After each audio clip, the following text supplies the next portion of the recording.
all the mountains that were by all the gates were raise and see the glory of God. This place away from here because the Lord has chosen enter into the life of that man. Enter into the life of that man. For these are the days of God. You no longer have authority. You no longer exist in that position. You no longer have the time towards the Israel. But I thank you for your grace. I speak the rivers. I speak the rivers. I speak healing. I speak grace. Opening in your life. Let God add on you. That you're added. Let things add on you. Let things be added on you. Enter into 2024. When there is a joy of God in your life. When the altar of worshiping is ignited in your life. For the great and might that the Lord does.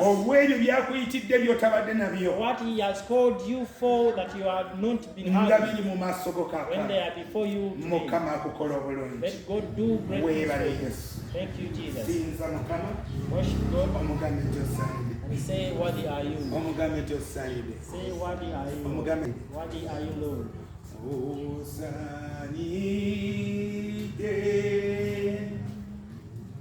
Osanidde,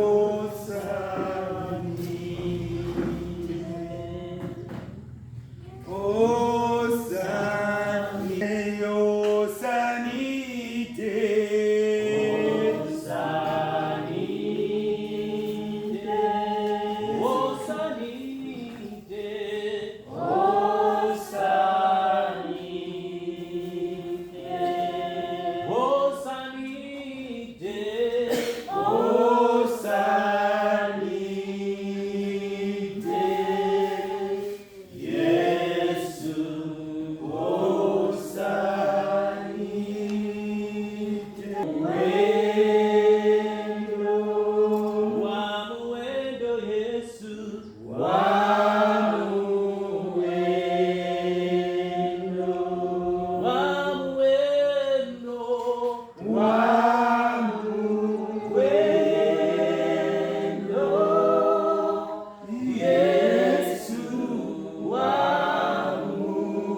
nga tuli mu maaso go nga tuwaniza mutima gwa buli muntu kilalire munda ye Mukama olunaku olwali eddoboozi ly'okusinza likolezebwe libeerere era lituule munda wabeerewo ebibala nate ebivaayo nga byakusinza kubanga bino biro byo Mukama okolera Isirayiri okuyimusa eddoboozi lyayo agambe nti osanidde olw'ebikulu n'ebinene gwe Katonda akinywesa kiyimirize eri buli mulyango gwa buli muntu olunaku olwaleero okusinza kukolezebwe olunaku olwaleero nga tuyingira omwaka omujja Mukama kubeere kusinza kubeere kuyimusa linnya lyo bendera yo Mukama eyimusibwe eri amawanga gonna erabibwe eri amawanga gonna gategere nti waliwo Katonda afuga mu Isirayiri waliwo Katonda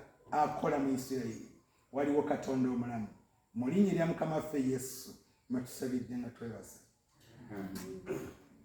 Mukama eri bonna balese ebiweebwayo ebimu eby'ekkumi bafulume ennyumba eno Mukama ng'omukisa guli ku bulamu bwabwe amaanyi amabi embeera embi empewo embi ereme bireme byonna okuyimirira kye bali, bireme nate okukoma mu miryango gyabwe, bireme nate okuyitira mu bizinesi zaabwe, bive mu mpitiro zaabwe olunaku olwaleero